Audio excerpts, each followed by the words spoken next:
Hali gani mtazamaji wa Djuma TV pamoja na Sullivan TV, tuko maeneo ya Chalinze hapa mkoa wa Pwani ambapo umefanyika mkutano mkuu wa chama cha wafugaji tuseme mkoa wa Pwani, na hapa tuko na mwenyekiti, tazungumza naye machache tupitishe kwenye kikao hiki kilikuwa kinahusiana na nini. Mwenyekiti, kwanza hongereni sana, jambo limefana. Asante sana, asante sana. Labda kwa ufupi ambao hawakufahamu, kwa majina yako unaitwa nani? Kwa majina mimi naitwa Ngobere Aram Samau, mwenyekiti wa chama cha wafugaji mkoa wa Pwani na ni makamu mwenyekiti chama cha wafugaji kanda ya Mashariki.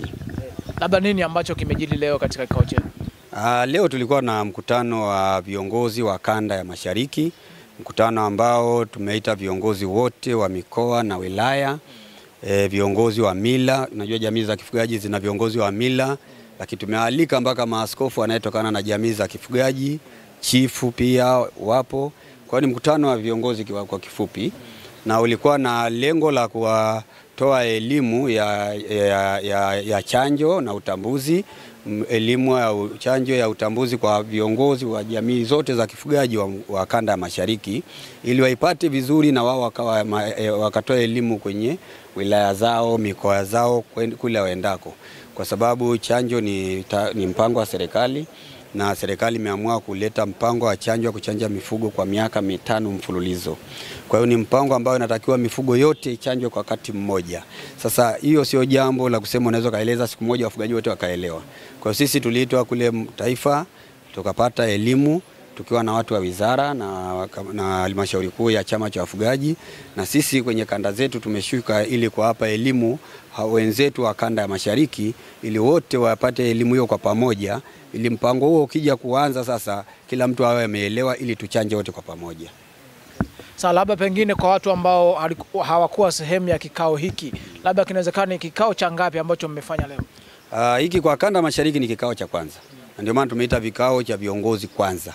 Baadaye tutaita mkutano mkubwa wa kanda ambayo tutakuja kuwaelimisha pia wanachama na wafugaji wote wa kanda ya Mashariki.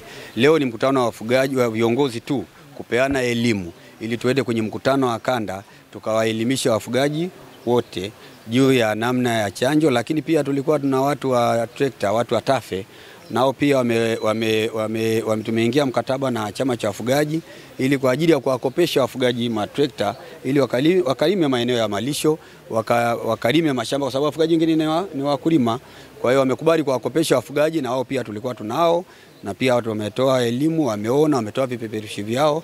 Kwa hiyo kimsingi ni mambo mazuri yanakuja ambayo serikali imeamua kufungua milango kufanya kazi na chama cha wafugaji, na ndio maana naona hata makampuni makubwa ya TAFE ambayo yanamilikiwa na mtajiri mkubwa Mo leo anakuja anaingia mkataba na wafugaji kwa ajili ya kuneemesha masoko, lakini kwenda kuboresha malisho.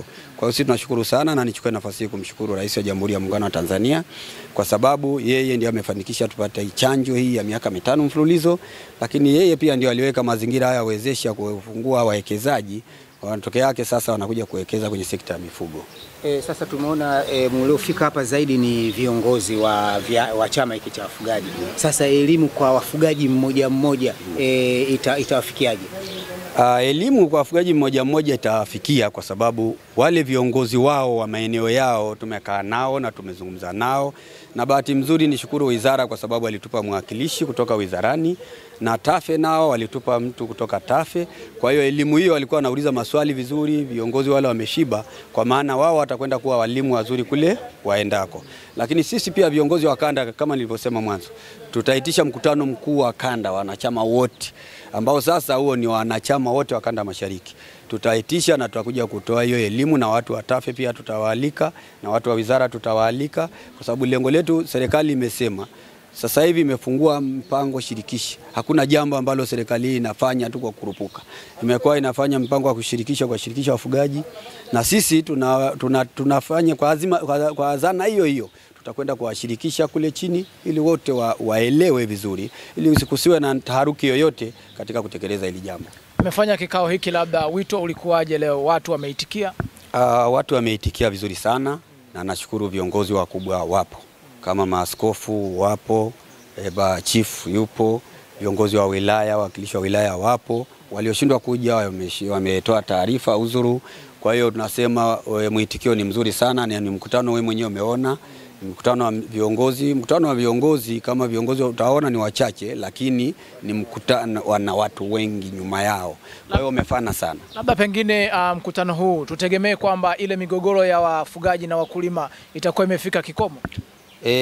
Migogoro ya wafugaji na wakulima kwa sasa inaanza kupungua, kwa sababu kwa mfano sisi mkoa wa Pwani tulianzisha kamati ya kudhibiti migogoro ya wafugaji na wakulima kwenye chama chetu ndani ya mkoa, lakini tuna kamati ya maadili ya mkoa. Yote hayo kuhakikisha tunakwenda, ile kamati ya kuzuia migogoro na wakulima na wizi wa mifugo haipo kwa ajili ya kumtetea mfugaji tu, ipo kwa ajili ya kutenda haki. Kwa hata mfugaji ambao yeye ana shida, yeye ndio mwenye shida, kamati hiyo inashirikiana na mkulima, inashirikiana na serikali kuhakikisha yule mfugaji anaeleweshwa vizuri, na pale inapobidi sasa sheria ichukue mkondo wake, sheria inachukua mkondo wake kuhakikisha wafugaji migogoro hii isiendelee kuendelea kwenye mkoa wetu wa Pwani. Lakini kwa sasa na mimi tumepata nafasi tena, tupo kwenye kanda, mpango huo tutaenda kueneza kwenye kanda. Tutaunda kamati sasa ya kanda ya kudhibiti migogoro ya wafugaji na wakulima na watumiaji wengine wa ardhi. Lakini sio kuunda tu kamati, tumekuwa tunatoa elimu kwenye mkoa wetu huu wa Pwani. Tuna agenda 3 ambayo lazima kila mkutano, lazima hizo agenda mwenyekiti wa wilaya akitisha mkutano wa kata lazima azizungumzie.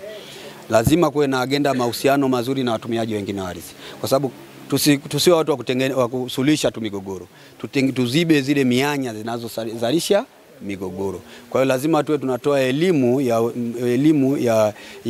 ya mahusiano mazuri na watumiaji wengine wa ardhi, elimu ya ufugaji wenye tija, kwa sababu tukienda kwenye ufugaji wenye tija tutaepukana na huu ufugaji wa kuhama, ufugaji ambao mtu hana maeneo yake, ambayo ndio asilimia kubwa ya ufugaji tuko hivyo. Lakini kupitia elimu hii na namna tunavyofanya kazi kwa karibu, kwa ushirikiano na serikali, kwa ushirikiano na watu wengine, inaendelea kuwa nafuu kabisa na migogoro inaanza kupungua na watu wa hifadhi tuna mahusiano nao mazuri yote. Kwa hiyo mwisho wa siku naamini kwenye mkoa wetu wa Pwani na kanda yetu Mashariki migogoro itapungua kabisa. Wito wako sasa kwa wafugaji wa kanda ya Mashariki, unawaambia nini? Ongea na wafugaji wako wa kanda ya Mashariki mkoa wa Pwani. Wito wangu kwa wafugaji wa kanda ya Mashariki na mikoa yote ya kanda ya Mashariki, wito yangu ni kwamba serikali ya awamu ya 6 iko pamoja na wafugaji, na ndio maana hakuna jambo lolote ambalo serikali inaamua kuenda kupeleka kwa wafugaji bila kuwashirikishi. Tumeona leo waziri wa mifugo ana muda mchache, ndani ya miezi 3-4 tu kashafanya mikutano karibuni 2-3 na wafugaji, lakini mambo yote haya tumeanza kuzungumza na yeye na wizara, ndio leo tunakuja huku. Lakini na mipango mizuri ya kwenda kuboresha masoko ya mifugo. Umetafuta masoko, tumepata. Lengo langu, wito wangu, wafugaji tukafuge ufugaji wenye tija. Ufugaji wenye tija kwa manufaa. Tukifuga ufugaji wenye tija, itakuwa na faida kwa wafugaji, lakini itakuwa na faida kwa nchi, kwa sababu itaongeza pato la nchi. Kwa sababu tutakuwa na mifugo ambayo inakidhi soko ya ndani na inakidhi masoko ya nje. Kwa hiyo mimi ninachoshauri tuwe tukafuge kwa ufugaji wenye tija, lakini tukafuge ufugaji rafiki na watu wengine, tukajenge mahusiano mazuri na watumiaji wengine wa ardhi, kwa sababu tunategemeana na ardhi haiongezeki, watu tunaongezeka. Kwa hiyo wewe kama unaenda kufuga, mheshimu mwenzio ambaye ni jirani yako, amekuwa mkulima, amekuwa kiwanda, amekuwa ni maeneo tengefu, twende tukaheshimiane. Lakini pia niwaombe ndaye pia wenzetu wa maeneo mengine tengefu na nini, tujenge mahusiano, kukutana na kuzungumza pamoja na kuelimishana, kwa sababu wote tunategemeana. Kwa hiyo mimi ninachoomba tuwe na mahusiano mazuri na watumiaji wengine wa ardhi, tuwe na mahusiano mazuri na wakulima na wafugaji wenyewe kwa wenyewe, tuwe na mahusiano mazuri na serikali ili tuweze kupeleka maendeleo mbele, kwa sababu pasipo na mahusiano mazuri hakuna maendeleo. Mimi nikushukuru sana. Asante sana mtangazaji.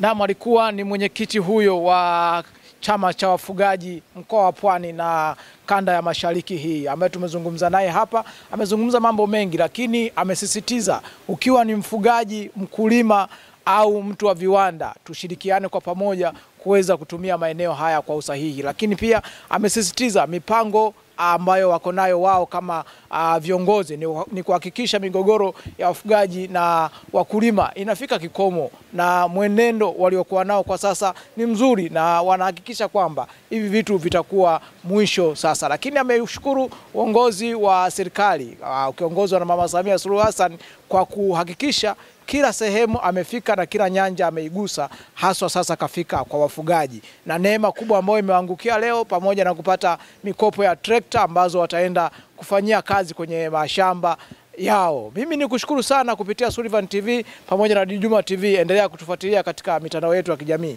Asante.